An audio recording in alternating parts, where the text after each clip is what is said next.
appreciate the opportunity to address this group, the Agora Institute, and also appreciate that Kelly Hanlon helped arrange all of this. I have been to your campus several times, never to address the faculty and students. I've been here for meetings of the American Scientific Affiliation over the years. It's an organization that's been really important in my life. No, in fact, I would say no other organization that I've been part of was more important to my professional life than the American Scientific Affiliation. I hope your faculty here are telling students about ASA and encouraging you to become members. Now, Professor Snell doesn't know how well he set me up, because I am a theological voluntarist. That's the opposite pole from his position, and that will come out in my lecture tonight. The issue of voluntarism and rationalism is central to what I'm going to have to say, and of course I invite conversation about that afterward. He doesn't know how well he set me up for this. Speaking of the 13th century, which is the age of Thomas Aquinas, the image you're looking at comes right out of the age of Thomas Aquinas. It comes from a French Bible from the 13th century that is now in the Austrian National Library. It's an illuminated manuscript. It comes at the height of Platonism. The height of Platonism. This is the influence of Plato's Timaeus on the interpretation of Scripture and on the interpretation of the world. God as a mathematician, which is not really a biblical theme. It's not inconsistent with the Bible, but it's not really a biblical theme. But it is a theme that has a lot to do with Christian theism, as we will see as I get into tonight. A little background on this talk. I first did this talk almost exactly 1 year ago at Oregon State University, where it was a debate position invited by the Socratic Club, which is a student organization at Oregon State that sponsors debates, particularly debates concerning religion and irreligion. And my opponent that evening was a local secular humanist minister whose full-time job was as a chip designer at Intel. And the question that evening we agreed to debate was, is Christianity conducive to doing good science? And this is a version of that. Unlike most of the talks I give, I am not going to deliver it off the cuff from my slides. I'm going to read it as with a script, but there are slides, of course, to accompany it. The first thought I want to share with you is, the title I am using tonight is Why Christianity is Good for Science. And the first thought I want to give you is from my good friend Robert Boyle, who put it this way in one of his works, in one of the last works he published, a work called The Christian Virtuoso. The word virtuoso was a synonym for the word scientist, although the word scientist didn't exist in 1690. Virtuoso is the word that the English like to use for scientist. You might associate that today with a musician, but in the 17th century, a virtuoso was often used for what we would call scientists today. And in The Christian Virtuoso, he says at one point, if any of the cultivators of real philosophy, that is science, pervert it to countenance atheism, 'tis certainly the fault of the persons, not the doctrine. This, of course, is absolutely consistent with what Professor Snell just said from Thomas. I'm going to argue tonight that the Christian faith often complements the picture of the world coming from the sciences, helping us to achieve a deeper understanding of both the way the world is and how we should go about understanding it, while providing a powerful motive for investigating nature. The Christian doctrine of creation helps us to understand more of reality than science alone can study, including the very possibility of science itself as a form of knowledge about nature. Now, the tone of my position is no less important than the content. I am not trying to show that every open-minded, well-informed, rational person must draw the same conclusions that I draw. There are no slam dunk answers to jump shot questions. And questions about the existence of God, the intelligibility of nature, or the meaning of life are of just that sort. The enormous success of science in explaining so many features of the natural world is partly a result of limiting its methods and scope to things that can be measured and tested against nature, deliberately leaving aside all other matters, but not debunking those matters as meaningless. Now, Richard Dawkins vehemently disagrees with the point I just made. When he asked himself, what is the meaning of life? This was his answer. If science has nothing to say, it's certain that no other discipline can say anything at all.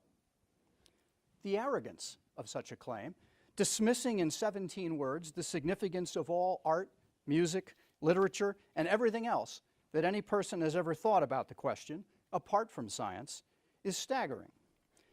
However, Dawkins doesn't really speak for the whole scientific community when he says such things. He speaks only for himself and those who happen to agree with him. A different opinion comes from the late Peter Medawar, a Nobel laureate biologist who, like Dawkins, did not believe in God. The existence of a limit to science is made clear by its inability to answer childlike questions having to do with first and last things. Questions such as, how did everything begin? What are we all here for? What is the point of living? As he went on to say, it is not to science, therefore, but to metaphysics, imaginative literature, or religion that we must turn for answers to questions having to do with first and last things. Now, it is to a few of those first and last things that I now turn. I'll start with a famous statement from the greatest scientist of the last century, Albert Einstein. The most incomprehensible thing about the world is that it is comprehensible. Einstein was referring implicitly to two different aspects of nature: its regularity and the fact that our minds can delve deeply into it, producing a coherent picture of reality. Both of those things are prerequisites for the very possibility of doing science, and they happen to match perfectly the biblical notion of creation. Now, what exactly do I mean by creation? An idea that might easily be misunderstood if I don't spell it out. Let me invoke here the opinion of Christopher Kaiser, a Harvard-trained astrophysicist and theologian, a great student of the history of theology, who puts it like this: the basic idea of creation in Scripture is that the entire universe is subject to a code of law which was established at the beginning of time. This idea has two major implications for our view of the world. One, nature functions with a high degree of autonomy, meaning literally having its own laws. And two, the natural world is comprehended by God, and therefore comprehensible to human beings created in the divine image. I lack time to expand on Kaiser's claim with specific passages from the Bible and the great theologians. Suffice it to say this: the term lex naturae, law of nature, appears very early in Christian thought, no later than the 4th century, when Ambrose used it in his Latin paraphrase of the Hexameron by Basil of Caesarea. Christian theologians made the concept commonplace long before scientists picked up the term. Precisely because it has such strong theological overtones, philosopher of science Nancy Cartwright, a prominent atheist, has even recommended that scientists stop using the language and concept of natural law altogether. As she has said, without God, there cannot be laws of nature, nor anything else with their crucial characteristics. Now, Cartwright's conclusion flatly contradicts a widely publicized claim by the famous astrophysicist Lawrence Krauss, a self-described anti-theist.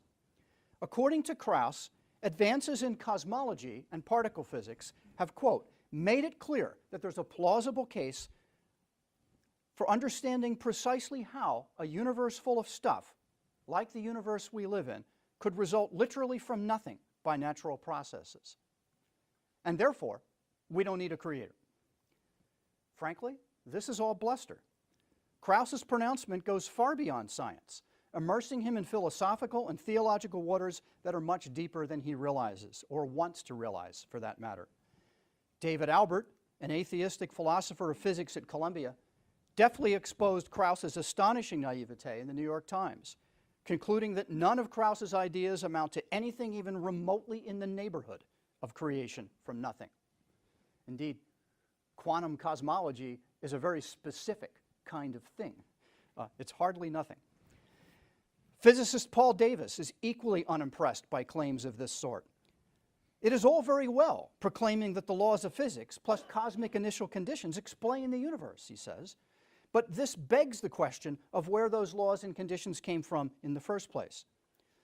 Science may be powerfully successful in explaining the universe, but how do we explain science? Why does science, based on the notion of external laws of physics, work and work so well? Now, many of these laws are expressed mathematically. This particular feature of the universe also has strong theological overtones, leading countless Jewish and Christian scientists to quote a creation text from the Book of Wisdom. Now, I've never done a formal survey, such as a sociologist might want to do, but if I were to poll a large number of great scientists historically who were religious believers, either Jewish or Christian, it is possible that they would say the verse in biblical literature that they most often cite is one that is not found in the Protestant Bible. Specifically, it's this phrase, this quote from the Book of Wisdom. Thou hast ordered all things in measure and number and weight. Something remarkable is indeed going on here. Many years ago, Nobel laureate Eugene Wigner wrote a famous paper with a fascinating title, The Unreasonable Effectiveness of Mathematics in the Natural Sciences. Now, the enormous usefulness of mathematics in the natural sciences, he said, is something bordering on the mysterious. There is no rational explanation for it. Now, this is not a trivial point. It's a profound fact about our encounter with the universe, and it cries out for a deeper explanation. If mathematics is merely a human invention, and our minds are nothing more than the product of blind evolutionary processes that guarantee only our survival, not the truth of our mathematical propositions, then why do our equations describe nature so well? As Paul Davies has observed, survival, he means in an evolutionary sense, survival depends on an appreciation of how the world is, not of any hidden underlying order. Certainly, it cannot depend on the hidden order within atomic nuclei, or in black holes, or in subatomic particles that are produced on Earth only inside particle accelerator machines. This suggests that mathematics has some element of transcendence about it, something suggesting in turn the possibility of a transcendent cause, of a match between mathematics and matter.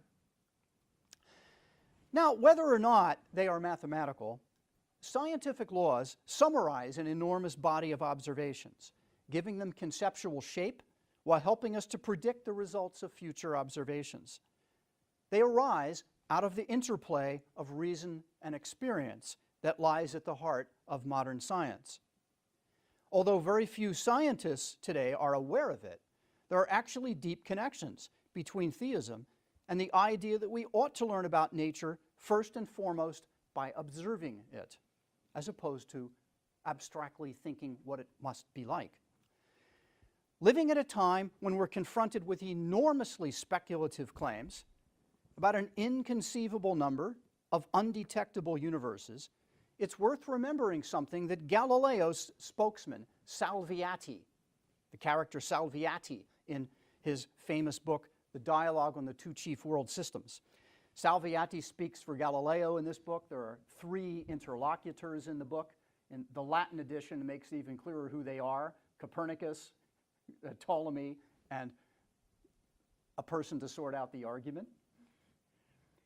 As Galileo says at one point, speaking through the mouth of the Copernicus character, our discourses must relate to the sensible world and not to one on paper. One vestige of the theology underlying the modern scientific attitude is the presence in most scientific papers of the two words facts, F-A-C-T-S, and data, D-A-T-A. Those two words come from the Latin words meaning made and given, silently reminding us that the facts pertain to the things that God has made, and the data are given to us by the author of nature. To take this further, I'm going to call on a great Jewish scholar of profound erudition, whose influence on the history of science in the last century was just almost untold. None other than Alexander Koyré. I studied at Indiana University in graduate school with someone who never actually met Alexander Koyré, but was his intellectual disciple. That was Richard Westphal, the great Newton scholar, author of the definitive biography with Cambridge University Press. Through Westphal, I came to have a real fondness for Koyré. Reflecting insightfully on the foundational concepts underlying Newton's science, Koyré wrote what you see on the screen. As we see, empiricism, that is the desire to observe, the need to observe nature, empiricism and metaphysics, the idea to reflect on it in a deep way. Empiricism and metaphysics. Even a very definite kind of metaphysics, the creationist, by which he meant a classical creation view. He wasn't talking about the modern evolution controversy, are closely linked together. What other means indeed but observations and experience can we possibly use for the study of a world freely created by an infinite God? Now, I want to tie this idea, nail this idea down a little more fully for you. During the scientific revolution, a great debate took place between the empiricists on the one hand, those people who emphasized observation and experience, and the rationalists on the other hand, those who emphasized the need to apply pure reason. And there was a crucial theological component that Dr. Snell has already gotten at a bit. In fact, to digress a minute,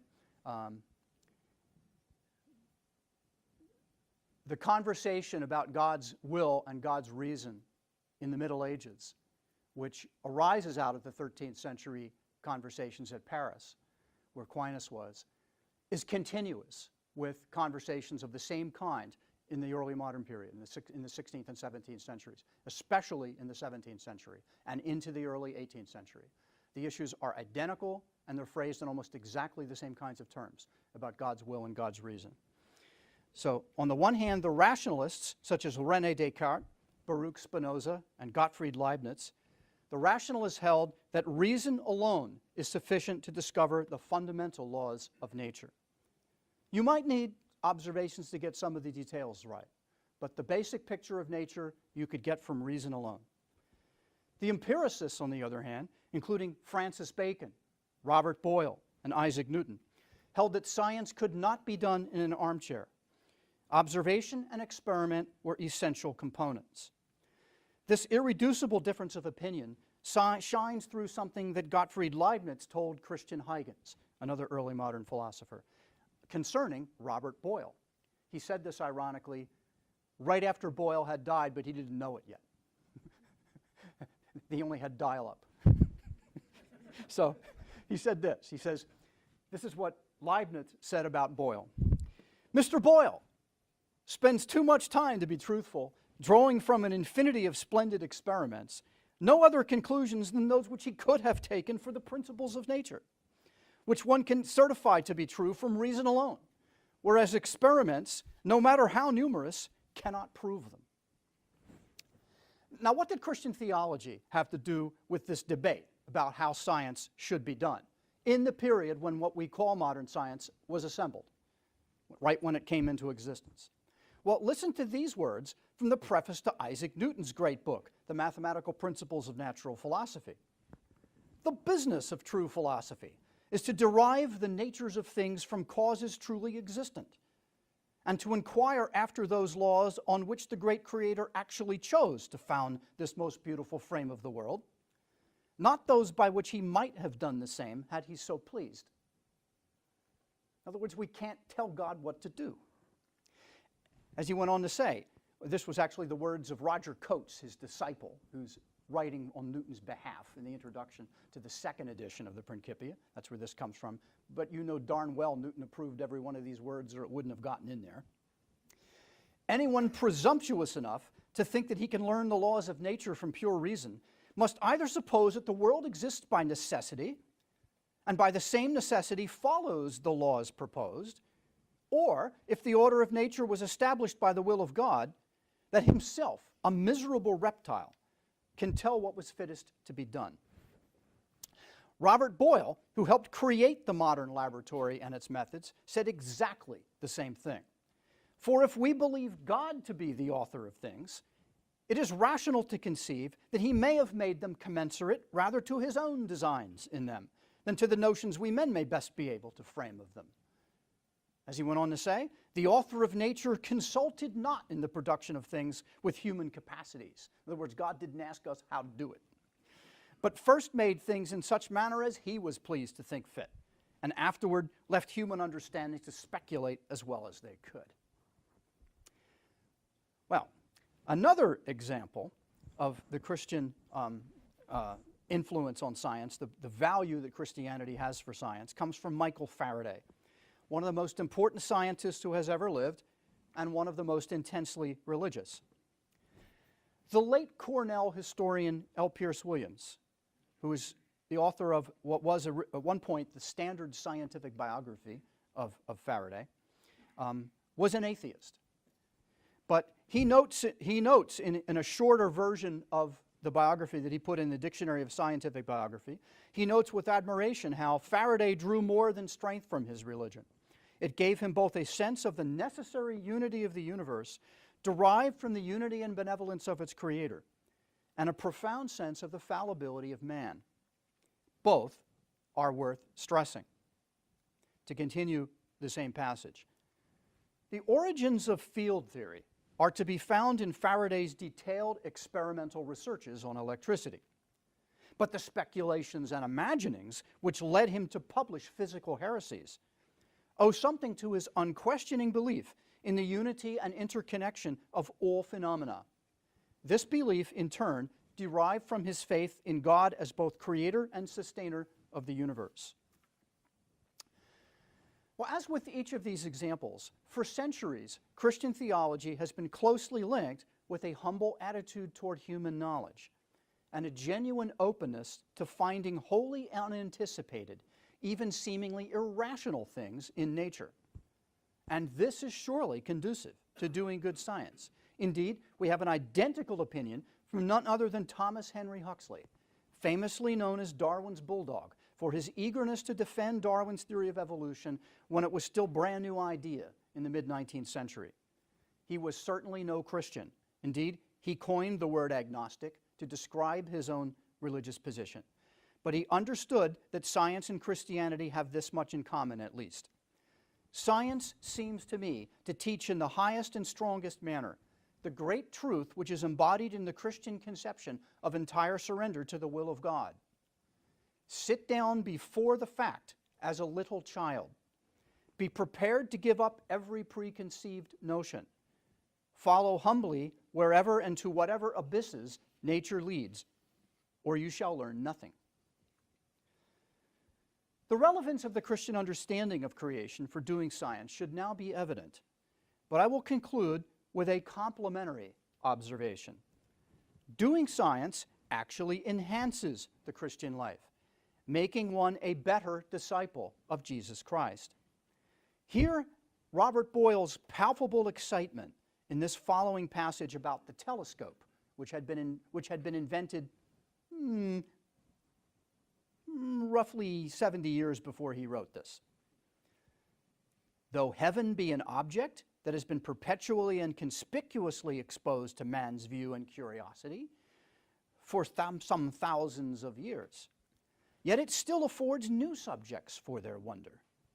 And I scarce doubt but by the further improvement of telescopes, posterity will have its curiosity gratified by the discovery both of new constellations and of new stars in those constellations that are known to us already. We need not, therefore, fear that our admiration of God should expire for want of objects to keep it up. That boundless ocean contains a variety of excellent objects that is as little to be exhausted as the creatures that live in our sublunary ocean or lie on the shores that limit it can be numbered. Yet, this pales in comparison with the sheer rapture that fills Kepler's works from cover to cover. As he says at one point, it is precisely the universe, which is that book of nature, in which God the Creator has revealed and depicted his essence, and what he wills with man in a wordless script. Or as he said on another occasion, this is a letter to a Catholic nobleman who had befriended him, the Chancellor of Bavaria, Herbert von Hohenhart. He says, since we astronomers, he shares this with Herbert, since we astronomers are priests of the Most High God with respect to the book of nature, it behooves us that we do not aim at the glory of our own spirit, but above everything else, at the glory of God. Christianity encourages scientists to seek the glory of God and the charitable service of our fellow human beings, rather than self-aggrandizement, which was an ever-present danger for top scientists. As Boyle realized, the higher degree of knowledge that the scientist attains seems more likely to puff him up than to make him humble, said Boyle. And Boyle went on to add how the challenges of laboratory life, unsuccessful experiments again and again, could teach one humility instead. This reminds me of Francis Bacon's famous advice about the book of God's Word and the book of God's works, namely that we should endeavor an endless progress or proficiency in both. Only let men beware that they apply both, the book of God's Word and the book of God's works, that they apply both to charity and not to swelling. That is, that they apply them to works of love and not to works of self-aggrandizement. To use, to practical use, and not to showing off, not to ostentation. And again, that they do not unwisely mingle or confound these learnings together. I know it's often said that Francis Bacon was really a Dr. Faustus who sold his soul for knowledge and power. I think that misses the point. I think Francis Bacon had a moral impulse for his wish to learn more about nature.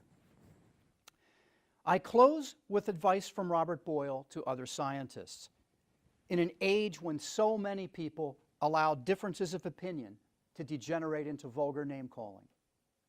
And no, I'm not talking about the 21st century, even though I am. I'm talking about the 17th. As Boyle said, railing at a man's person or wrangling about his words is a quarrelsome and injurious way of writing that does very much misbecome both a philosopher and a Christian. Well, thank you for your kindness in listening to my remarks.